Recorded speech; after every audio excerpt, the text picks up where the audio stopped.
Hello students, new लक्ष्य academy का आज फिर से स्वागत है। मैं मीनाक्षी और आज सबके सामने लेकर आई हूँ सीटेट के प्रीवियस ईयर क्वेश्चन पेपर। देखिए, मैं ज्यादा पुराना पेपर नहीं लेकर आई कि आप लोगों के मन में डाउट हो कि मैम 2015, 2012, 16 का करवा रही हैं तो वो आसान होगा। कुछ लोगों के दिमाग में ये है कि अब सीटेट का पेपर मुश्किल आने लग गया है। जो पहले वाले करवाए जा रहे हैं वो बहुत आसान थे, अब वाले मुश्किल है तो इसलिए कराए नहीं जा रहे। लेकिन जो मैं पेपर आपके सामने लेकर आई हूँ ना, वो 20 अगस्त 2023 का है, मतलब काफी रिसेंट है। ठीक है, तो देखिए, आप जब अभी साइकोलॉजी मुश्किल हुई नहीं है, मनोविज्ञान का कुछ मुश्किल पार्ट नहीं हुआ है। ये सिर्फ क्या फर्क आया है कि उसकी थोड़ी भाषा में बदलाव किया गया है। यानी पहले जो चीजें डायरेक्ट पूछी जाती थी, अब वो थोड़ी इनडायरेक्ट तरीके से पूछी जाती है, यानी उस भाषा को मुश्किल कर दिया गया। सवाल वही है, उनके जवाब भी वही है। तो इसी के साथ हम शुरू करते हैं अपना पहला सवाल। बेटा गेट बंद कर दो। पहला सवाल है हमारा कि डिस्ग्राफिया क्या है। देखिए, आपको पता होगा कुछ डिजीज होती है। ठीक है, मनोविज्ञान में कुछ बीमारियां बताई गई हैं, जो है डिसलेक्सिया, डिसकैलकुलिया, डिस्ग्राफिया, डिस्थीमिया। ठीक है, तो अब हमारे सामने आया है डिस्ग्राफिया कि डिस्ग्राफिया क्या होता है। तो बेटा, पहले मैं आपको इसे क्वेश्चन ऑप्शन पढ़ के सुनाऊंगी, इसके बाद मैं चारों बीमारियों से आपको परिचित करवा दूंगी। तो पहला जो हमारा है कि ये एक भाषण विकार है, जिसमें क्या होता है कि हकलाना और उच्चारण में त्रुटियां करना होता है। दूसरा है कि एक गतियुक्त विकार है, यानी इसमें पेशियों में स्थूलता आ जाती है, मतलब उसकी पेशियां काम नहीं करती है। और उससे अगला बोला गया है कि एक तंत्रिकीय विकार है, जिसकी विशेषता अक्षरों और आकारों को बनाने में कठिनाई होती है। और चौथा है एक मनोवैज्ञानिक विकार है, जिसकी विशेषता ध्यान का अभाव और आवेगशील व्यवहार है। तो देखिए, आपको कैसे याद रखना है डिस्ग्राफिया। ग्राफिया इसके नाम में ही छुपा है कि इस बीमारी में क्या होता है। ग्राफिया, ग्राफिया में क्या करते हैं, हम ग्राफ छापते हैं, यानी लिखते हैं। तो इसीलिए मान लीजिए अगर ये कर रहा है तो हम पेन का इस्तेमाल कर रहे हैं ना। तो इसीलिए इसमें क्या होगा कि एक तंत्रिकीय विकार है और इसकी विशेषता है अक्षरों और आकारों को बनाने में कठिनाई होना, यानी एक लेखन विकार है। ठीक है, अब जैसे डिसलेक्सिया है, वो पठन विकार है, उसको पढ़ने में दिक्कत होती है, राम को मरा, राधा को धारा। ठीक है, गाना को नागा, इस तरीके से पढ़ता है। और डिसकैलकुलिया क्या होता है, उसमें मैथमेटिकल ऑपरेशनल्स वो करने में कठिनाई होती है, यानी वो गिनतियां, जोड़ना, घटाना, इन सब समस्याओं से लैस होता है। अगला डिस्थीमिया। डिस्थीमिया क्या होता है, डिप्रेशन की बीमारी, इसमें बच्चा बहुत शांत हो जाता है और वो बोलना, किसी से सोशल होना बंद कर देता है। और ये है डिस्ग्राफिया, जो लेखन विकार है, इसमें अक्षर और आकारों के बनावट में से दिक्कत होती है। तो देखते हैं हम अगला सवाल। मुझे उम्मीद है कि आपको समझ आया होगा। इसका जो ऑप्शन है वो थर्ड है।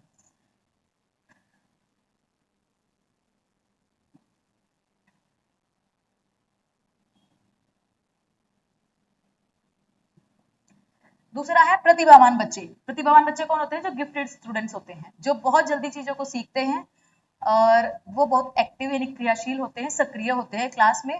तो प्रतिभावान बच्चों को शिक्षित करने का उपागम जो उन्हें असामान्य रूप से तीव्र गति से पाठ्यक्रम के माध्यम से आगे बढ़ाता है, क्या कहलाता है। देखिए, उनको पाठ्यक्रम को आगे बढ़ाना, क्योंकि वो एक प्रतिभावान बच्चे हैं, बहुत जल्दी चीजों को सीखते हैं। ठीक है, तो हमें उस पर क्या करना चाहिए, विभेदित निर्देशन। देखिए, विभेदित निर्देशन क्या होता है कि डिफरेंटली जो इंस्ट्रक्शंस, तो वो हमें सबको ही देने होते हैं, तो उसमें गिफ्टेड स्टूडेंट्स का कोई अलग से पार्ट नहीं होता। अतिरिक्त अतिरिक्त हम जो बच्चे जो लेवल 1 में भी है उसे भी देंगे, नॉर्मल क्लास के अलावा उसे भी काम देंगे। तो तीसरा है त्वरण यानी गतिवर्धन। चौथा है विसर्जन। विसर्जन कुछ ऐसा वो नहीं है, तो हम करेंगे एक्सेलरेशन, गतिवर्धन, यानी इसको सिखाने की जो गति है उसमें हम तीव्रता लेकर आएंगे। उसके लिए जो टीचिंग मटेरियल है कुछ भी उसमें हम एक्सेलरेट करेंगे, तीव्र बनाएंगे उस सामग्री को। तो इसलिए इसका जवाब हो जाएगा ऑप्शन सी। और हम चलते हैं अपने तीसरे सवाल पर। मैं सोच रही हूँ कि आप लोगों को 30 सवालों को करने के लिए 1-2 घंटा ना लगे, और इसलिए मैं स्पीड से करवा रही हूँ, ताकि आपका टाइम वेस्ट ना हो। पेपर आने वाला है और आप लोग जल्दी जल्दी इसको रिवाइज कर पाए। और ये पेपर रिसेंट वाला है, तो इसे ये ना सोचें कि मैम जो करवा रही है पुराना है। हमारा अगला है शिक्षक जो समावेशी कक्षा। समावेशी कक्षा कौन सी होती है, इंक्लूसिव क्लासरूम। इंक्लूसिव क्लासरूम क्या होता है, जिसमें सब बच्चे मिलजुल कर पढ़ते हैं, सभी तरीके के लेवल के, डिसेबल, किसी भी तरीके की जिसमें दिव्यांगता हो वो सब भी, लेकिन उन्हें रिसोर्स दिए जाते हैं, रिसोर्सफुल क्लास होती है वो, तब वो पढ़ते हैं साथ। तो शिक्षक जो समावेशी कक्षाओं की दिशा में काम कर रहे हैं, उन्हें चाहिए कि वे पाठ्यचर्या में अनुकूलन करें। ये ऑप्शंस इसमें से 1 2 3 2 3 4 इस तरीके से। इसको देख के डरिएगा मत कि इतने ऑप्शन के भी ऑप्शन आए हैं तो हम नहीं कर पाएंगे, नहीं। आपको बस भाषा पढ़नी है, कुछ भी मुश्किल नहीं है, ये बहुत आसान है। तो पहला है कि पाठ्यचर्या में अनुकूलन करें। अनुकूलन का मतलब क्या होगा बेटा कि जैसा क्लास हो उसी तरीके, जिस तरीके से बच्चे हो, डिफरेंट जोन में होता है इंडिविजुअल डिफरेंस, उसी के हिसाब से आप सिलेबस तैयार करें। तो पाठ्यचर्या में अनुकूलन करें। दूसरा है विविध दृष्टिकोणों को शामिल करें। आपको हर बच्चे को पढ़ने का नजरिया आपको पता होना चाहिए कि वो कैसे सीखेगी। अपने स्वयं के अंतर्निहित पूर्वाग्रहों की जांच करें। मतलब जो हम अपने अंदर एक जो इमेज तैयार कर लेते हैं, ये बच्चे ऐसे नहीं सीख पाएंगे, वो नहीं सीख पाएंगे, वो उसकी हमें जांच करनी चाहिए कि हम किसी बच्चे के लिए कुछ गलत तो नहीं सोच रहे हैं। चौथा है विविधता को एक बाधा के रूप में देखें। देखिए विविधता में बाधा नहीं होती है, जितना विविधता से भरा क्लासरूम होगा उतना ही हम जल्दी बच्चों को सिखा पाएंगे, वो मिलजुल कर भी सीख पाएंगे। तो इसका जो चौथा ऑप्शन है वो बिल्कुल गलत है। तो जहां पर भी चार है वो सब चीजें गलत हो जाएंगी। तो इसका जवाब आपको सीधे सीधे मिल गया ऑप्शन नंबर 2। और ऑप्शन 2 क्या है? 1 2 3 पाठ्यचर्या में अनुकूलन, विविध दृष्टिकोण और अपने स्वयं के अंतर्निहित पूर्वाग्रहों की जांच। तो इसी के साथ अब हम चलते हैं अपने चौथे सवाल पर।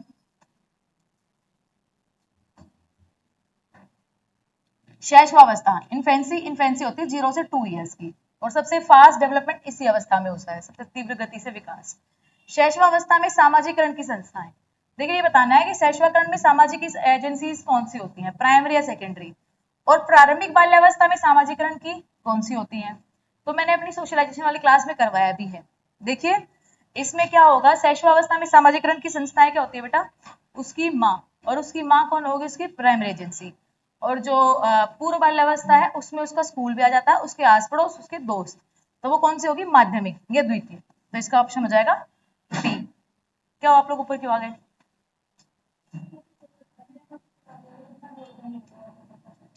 शैशवावस्था तो क्या होगा बेटा, परिवार, उसकी माँ और परिवार प्राइमरी में आ गया, आस पड़ोस और दोस्त और स्कूल किस में आ गया, सेकेंडरी।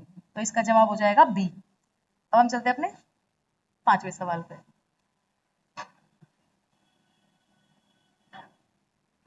Live Vygotsky.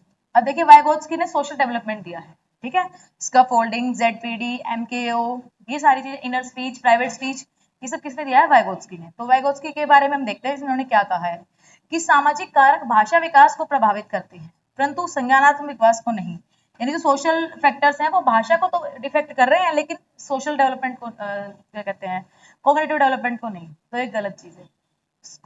सारे जो डेवलपमेंट है वो एक दूसरे को बाधित करते हैं या एक तरीके को उत्साहित भी करते हैं, ठीक है, जैसा हम मतलब मिलजुल के सबका पे विकास आगे बढ़ता है। संज्ञानात्मक विकास भाषा विकास को सुगम बनाता है, यानी कॉग्निटिव डेवलपमेंट होगा अच्छा तभी लैंग्वेज डेवलपमेंट अच्छा होगा। देखते हैं इसका भी, भाषा विकास और संज्ञानात्मक विकास एक दूसरे से स्वतंत्र हैं, इनका आपस में कोई मेलजोल नहीं। उससे अगला है भाषा विकास संज्ञानात्मक विकास को सुगम बनाता है। तो अगर आपने लोगों ने वो पढ़ा हो, अगर आप लोगों ने वाइगोत्स्की के बारे में पढ़ा हो तो उन्होंने प्राइवेट स्पीच या इनर स्पीच की बात की है। इन्होंने कहा है कि सोशल डेवलपमेंट, कॉग्निटिव डेवलपमेंट और ये लैंग्वेज डेवलपमेंट आपस में मिले जुले हैं। भाषा विकास ही संज्ञानात्मक विकास की तरफ बढ़ाता है, क्योंकि जो बच्चा बोल बोल कर याद करता है तो 2+2=4 X square plus Y square वो वाला जो फॉर्मूला है वो हम बोल बोल कर याद कर पाए हैं। तो क्या है कि जो भाषा विकास है, एग्जाम में भी, एग्जाम हॉल में भी हम बोल के पढ़ते हैं पेपर को, तो उससे क्या होता है कि हमारी भाषा हमारे कॉग्निटिव डेवलपमेंट को बढ़ा देती है, उसको आसान कर देती है उस चीज को यहाँ तक पहुंचाने में। तो भाषा विकास संज्ञानात्मक विकास को सुगम बनाता है। इसका जो जवाब हो जाएगा वो होगा ऑप्शन डी। अब चलते हैं अपने अगले सवाल पर।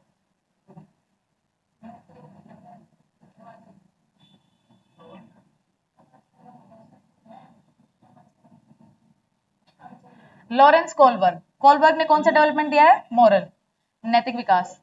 जो कोलबर्ग का जो डेवलपमेंट है वो है मॉरल डेवलपमेंट। तो लॉरेंस कोलबर्ग के नैतिक तर्क के किस स्तर पर बच्चे आमतौर पर मानते हैं कि लोगों को समाज की उपेक्षाओं पर खरा उतरना चाहिए और अच्छे तरीके से व्यवहार करना चाहिए। देखिए पहले तो मुझे बताइए कोलबर्ग के लेवल कितने होते हैं, बताएगा कोई, कितने लेवल, 3 लेवल, तीनों लेवल के नाम।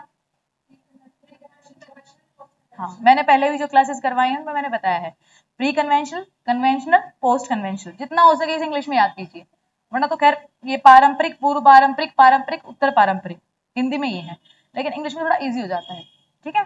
तो जो बेटा प्री कन्वेंशनल है उसमें क्या होता है, वो दंड, पनिशमेंट या अवार्ड के लिए काम करता है। दूसरे में गिव एंड टेक के लिए। फर्स्ट में क्या होगा, जो 6 स्टेजेस हैं उसमें पहली स्टेज में क्या करेगा वो कि मम्मी मैं मम्मी कहेगी जा दूसरे पड़ोसी कार का शीशा तोड़ा तो तोड़ आएगा, क्यों, डर है मम्मी का। लेकिन थोड़ी सी एज बढ़ी, अब मम्मी कहेगी चल पड़ोसी कार का शीशा तोड़ा, नहीं तोड़ूंगा, मुझे क्या मिलेगा, पहले मुझे चॉकलेट टॉफी ये सब चाहिए। अब चलेगा दूसरे लेवल में, कन्वेंशनल में, उसकी जो पहली स्टेज उसमें क्या होगा, जिसमें वो 9 से 12 के बीच में होगा, उसमें अगर आपके पड़ोसी, आप गए, आपने गली में कई बच्चे खेल रहे हैं, सेम एज ग्रुप है आसपास ही, आपने बोला दुकान पर कौन जाएगा, वो सारे भागे हो जाएंगे, ठीक है, और एक के बाद एक बोलेंगे मैं जाऊंगा मैं जाऊंगा। वो क्यों, ऐसा नहीं है कि वो सब जाना चाह रहे हैं, सिर्फ इसीलिए कि वो क्या सुनना चाह रहे हैं, अच्छा गुड बॉय और गुड गर्ल, या नाइस बॉय और नाइस गर्ल भी कह सकते हैं, ठीक है, ये चीज, ठीक है। इसी की आगे फिर वो सोसाइटी को इंपॉर्टेंस देने लग जाता है। तो इसमें जो अच्छा पूछा है कि अच्छे तरीके से बच्चा व्यवहार करता है, तो कौन सा लेवल में आया है ये, कन्वेंशनल या पारंपरिक। तो इसका जवाब क्या हो जाएगा, ऑप्शन 3। और ये है 9 से 12, और ये है 0 से 9, और ये 12 से आगे, ठीक है। तो क्लियर है ये। हम अगला अपने 7वें सवाल पे चलते हैं।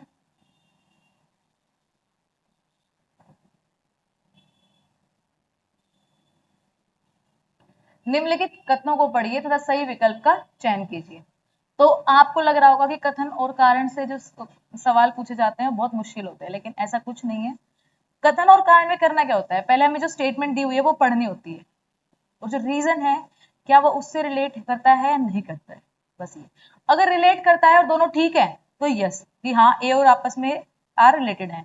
लेकिन अगर दोनों सही है और रिलेट नहीं कर रहे तो ए और आर सही है लेकिन व्याख्या सही नहीं है, और दोनों गलत है तो वो तुम कर ही दोगे कि ये गलत है ये सही है, इस तरीके से, ठीक है। तो स्टेटमेंट और रीजन यही होता है कि रीजन स्टेटमेंट से रिलेटेड है या नहीं। तो इसमें स्टेटमेंट क्या दी है, शिक्षकों और साथियों जैसे अधिक जानकार अन्य लोगों के साथ, अधिक जानकार टर्म्स हाईलाइट करते रहना ताकि तुम जल्दी समझ पाओ। अन्य लोगों के साथ बातचीत शिक्षार्थियों को उनकी समझ और कौशल विकसित करने में मदद करने के लिए आवश्यक समर्थन और मार्गदर्शन प्रदान कर सकती है। इसमें इन्होंने कहा है कि मान लीजिए मेरा कोई टीचर है, मेरा कोई क्लासमेट है, पीयर ग्रुप वाले कोई बच्चे हैं या दोस्त है, अगर उन्हें किसी चीज का पता है, ठीक है, तो उनसे बातचीत से या कोई उनके अंदर स्किल है वो स्किल सीख सकता हूँ, ठीक है। उनके अंदर जो समझ है, समर्थन है, मार्गदर्शन है, वो हमें हेल्प करता है, दूसरों का जो अधिक जानकार है हमसे उसका। तो इससे क्या होगा, रीजन क्या है कि ये बात कब होगी, जब ये हो जाएगा कि सामाजिक संपर्क सीखने और विकास का एक प्रमुख घटक है, यानी जितना हम सोशल कम्युनिकेशन करेंगे एक दूसरे से उतना हमारा डेवलपमेंट अच्छा हो। तो ये दोनों बातें सही है आपस में, हाँ, क्योंकि इसमें भी कहीं ना कहीं सोशल डेवलपमेंट की ही बात करी गई है। और ये जो MKO टर्म है जो वैगोत्स्की ने दी है, मोर नॉलेजेबल अदर्स, ठीक है, ये उसी से रिलेटेड है कि आप वैगोत्स्की का जो डेवलपमेंट का कौन सा है, सोशल डेवलपमेंट, तो ये आ गया ना सोशल, कि हम यहाँ से मोर नॉलेजेबल अदर पर्सन से हम सीखकर अपना सोशल डेवलपमेंट अच्छे से कर सकते हैं। तो इसका जवाब क्या होगा, ऑप्शन बी, ए और आर दोनों सही हैं, आर ए की सही व्याख्या करता है। मैं यही कह रही थी कि आपको रीजन पता होना चाहिए कि रीजन जो स्टेटमेंट को बयां कर रहा है कि नहीं कर रहा है, ठीक है। क्वेश्चन नंबर 8, अधिगम के लिए आकलन। देखिए असेसमेंट के 3-4 तरीके होते हैं, assessment for learning, assessment of learning, assessment in learning, ठीक है। तो यहाँ पर है के लिए क्या वर्ड होगा इंग्लिश में, फॉर। तो आप इस चीज को भी इंग्लिश में याद करें, कुछ चीजें कुछ टर्म ऐसी जो मैं इंग्लिश में बताने चाहिए। असेसमेंट फॉर लर्निंग तो इसमें मैं बाद में बताऊंगी, पहले हम ऑप्शन देखते हैं, फिर जो assessment for learning, of learning, in learning, वो सारी मैं एक साथ एक्सप्लेन कर दूंगी। तो इसमें क्या कहा है, फर्स्ट में उन विद्यार्थियों की पहचान करना जिन्हें धीमे सीखने वालों के रूप में वर्गीकृत किया जाता है, यानी जो स्लो लर्नर है वो है ये, ठीक है। दूसरा, विद्यार्थी के प्रदर्शन का मूल्यांकन करना और ग्रेड देना, यहाँ पर असेसमेंट और ग्रेडिंग की बात की गई है।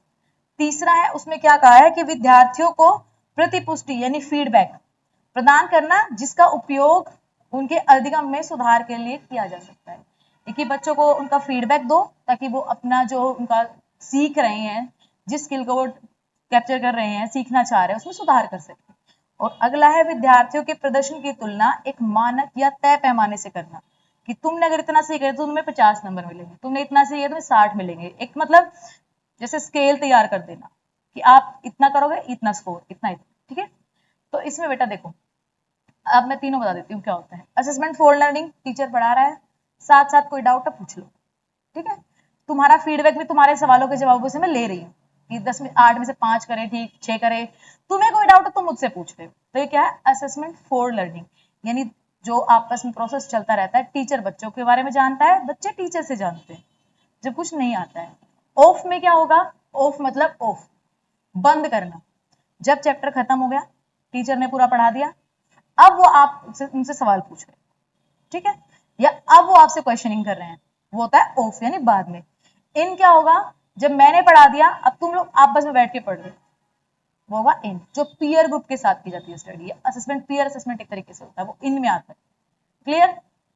तो इसमें क्या होगा, ऑप्शन नंबर 3 कि विद्यार्थियों को जो फीडबैक है वो टीचर प्रदान कर रहा है, उनको बता रहा है, और अगर कोई सुधार की जरूरत है तो वो किया जाए, ठीक है, साथ साथ चल रहा है। क्लियर। अब है क्वेश्चन नंबर 9,